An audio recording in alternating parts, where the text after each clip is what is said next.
Welcome back. A few of my friends, they asked me like, what happened to you? Why did you stop racing Speedway at such a young age? And it's a long story and there's a lot of things to it.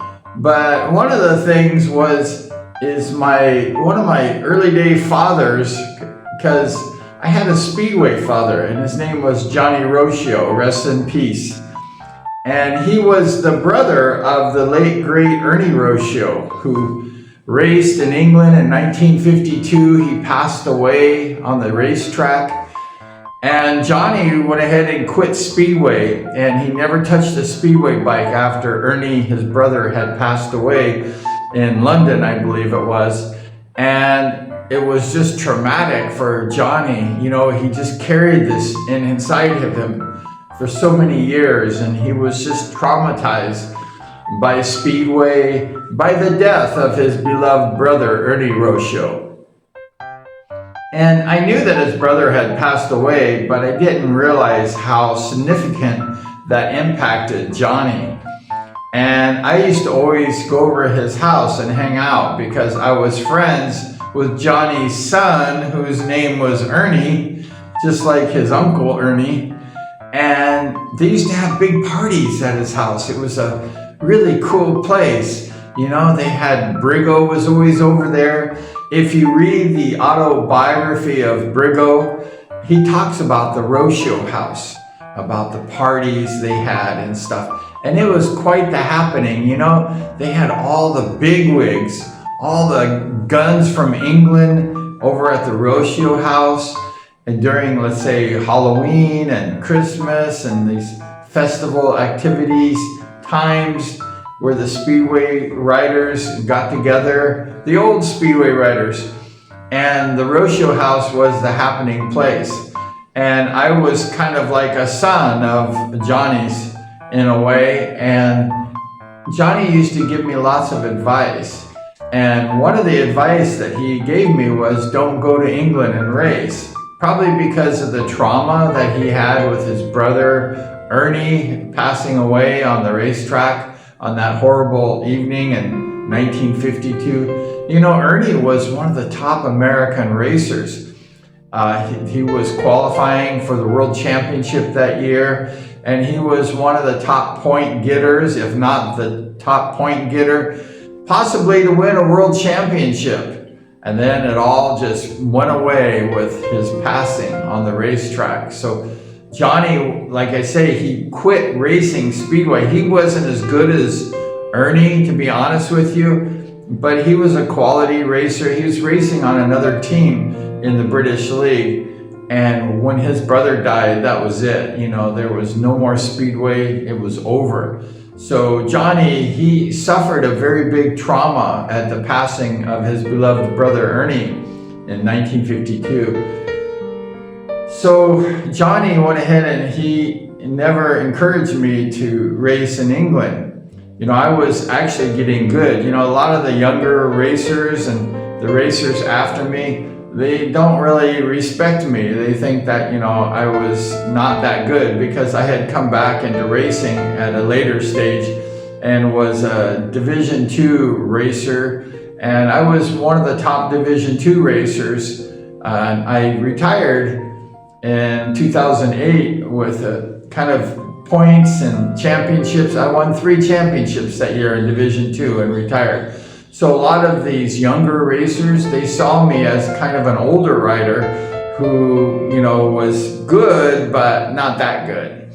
And when I was 17, I was really good.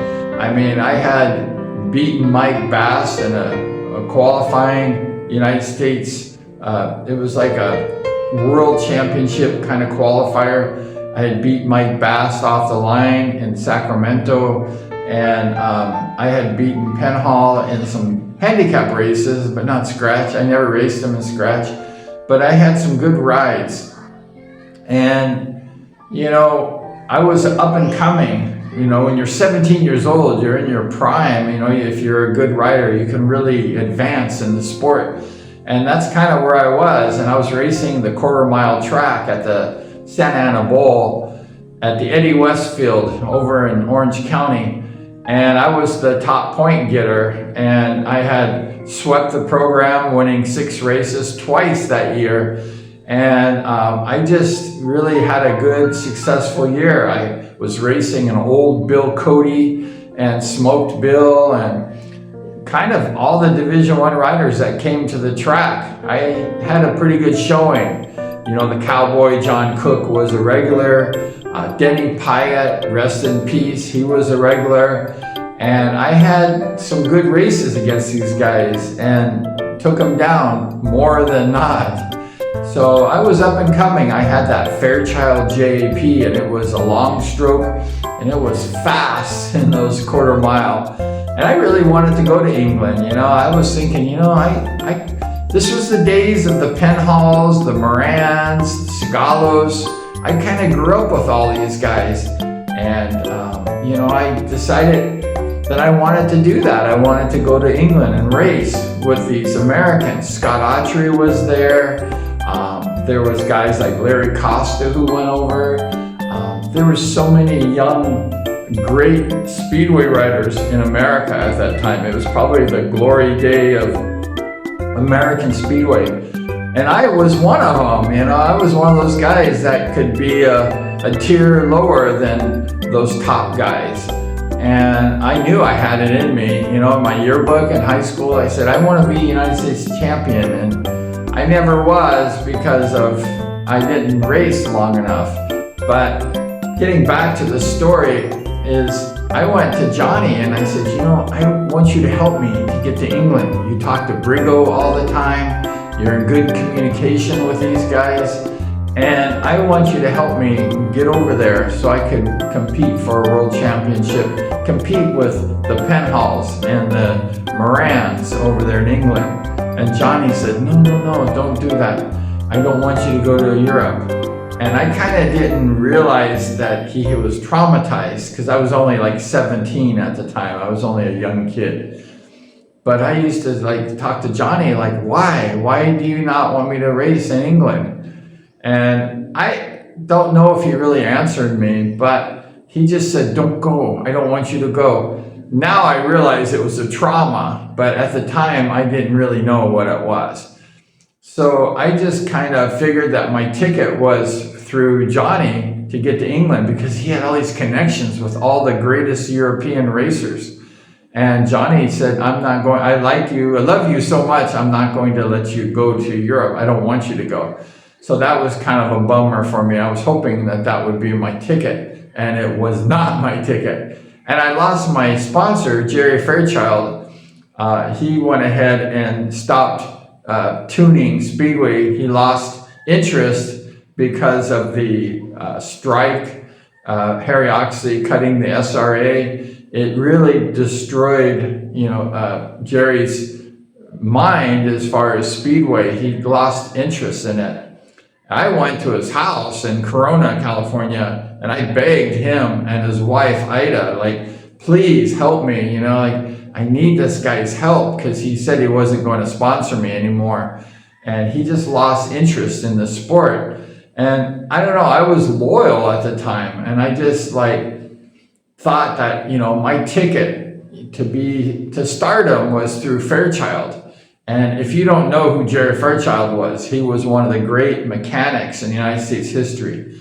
He made my bikes fast. You know, I was probably a decent rider, but with a Jerry Fairchild engine, I was fast.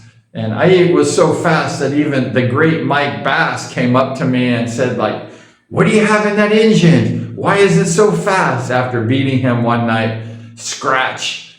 And I told him, I said, you know, Mike, I have a Fairchild engine and it's fast. It's really fast. And it blew Mike Bass away. It was so fast. So I know I had a chance to really compete with these guys. You know, if I was competing and beating and being beat by Mike Bass, because he was a good gator. You know, once Mike Bass got you off the line, that was it. He got me at my home track at Santa Ana Bowl during that qualifier. The first night, I had Mike Bass, and I go, you know, I'm going to beat this guy. And he beat me off the line. And I'm like, dude, he was right in front of me. I couldn't pass him. Because once Mike Bass gets the gate on you, you can't pass that guy. Like, he's impossible. And I was giving it everything I had. I got second place to Bass. And I was so mad. And Bass didn't have a good night that night. I actually beat Bass in points that particular qualifier event. But the thing is I realized that, you can't let Bass beat you off the line. If Bass beats you off the line, that's it. He's going to beat you. So that following night, it was like 1 or 2 nights later, or that week, we raced up in Sacramento, and I had Bass in my second race, and I had beaten Schwartz, Scratch in my first race. I had passed him on the pole, which was impossible. And the second race, I had Bass, and I said, Brian, from that last race, he beat you off the line. You got to beat him off that line. You got to just beat him off the line and smoke this guy. And that was my mindset. And when the flag went up, I just went for it. And I beat Bass to the first turn. And I just gave it all I had. I didn't even know how much I beat Bass by. I didn't care. As long as I beat him, it doesn't bother me. And that's when Bass came up to me and asked me, what do you have in that engine? And I said, I got a Fairchild engine, and it's fast, Mike. And he said, yeah, the thing smokes, Bass told me. But I just decided that, things were going against me as far as my support system. I had the Fairchild bomb out on me, and then I had Rocio, who is my father. He kind of advised me not to and didn't help me. So I kind of decided that, that wasn't going to be the road I went. And then during that qualifier, that night that I had beat Bass, that was the same night Porky McCabe got in that horrible crash.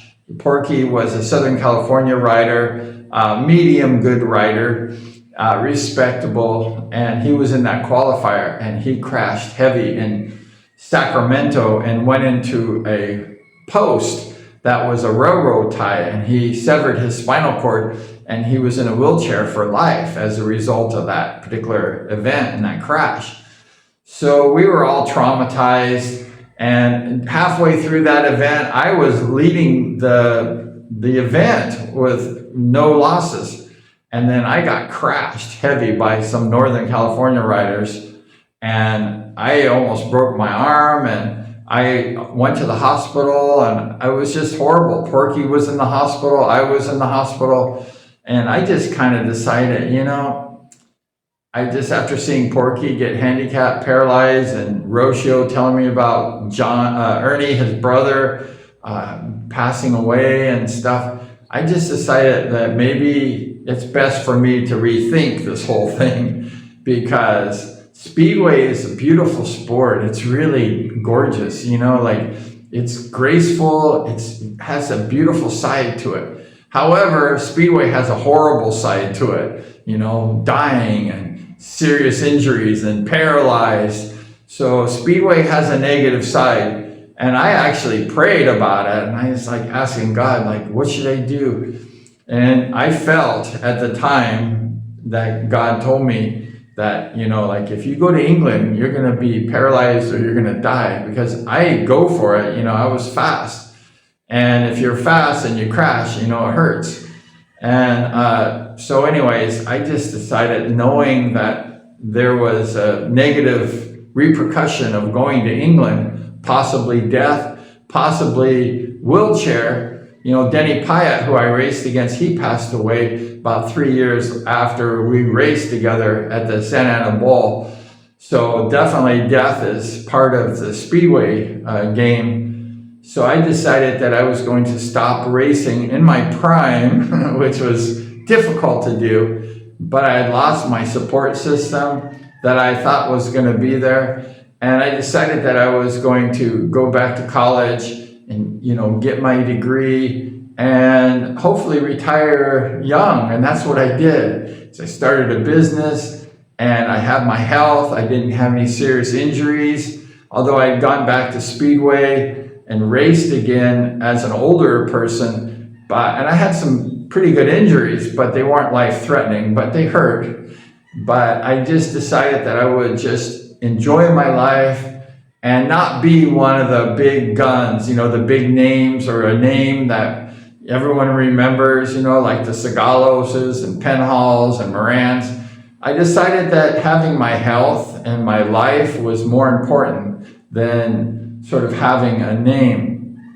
And a lot of the writers who came after me would not believe that. It was like, Brian had no chance of being a good writer, but I did. I had a pretty good chance. And the great Larry Costa, who raced for the Aces, he told me, you are going to be a national champion, in America, because I had beat him for some of the big prestige. My first championship, I beat him at age 17, and Larry couldn't beat me, I think, very much. And Larry knew, how good I was, and I thought that was a very good compliment that Larry gave me. But I just threw it all away and said, you know what, I'm going to go ahead and just keep my health, keep my sanity, not be in a wheelchair, not die, and just have a good life. And that's exactly what I've done, is I've had a great life. There's no regrets. It'd been nice to have done all that without an injury. That would have been fantastic, but I didn't think that was going to happen. So I decided to pack it in, and I decided to go ahead and start my life as a normal person and leave the racing behind as far as competitive. Because once you do that, you can't go back and get at that level. When I raced as an older person, I was nowhere near as good as I was when I was 17. The sport of Speedway is a young man's game, especially you got to stay with it.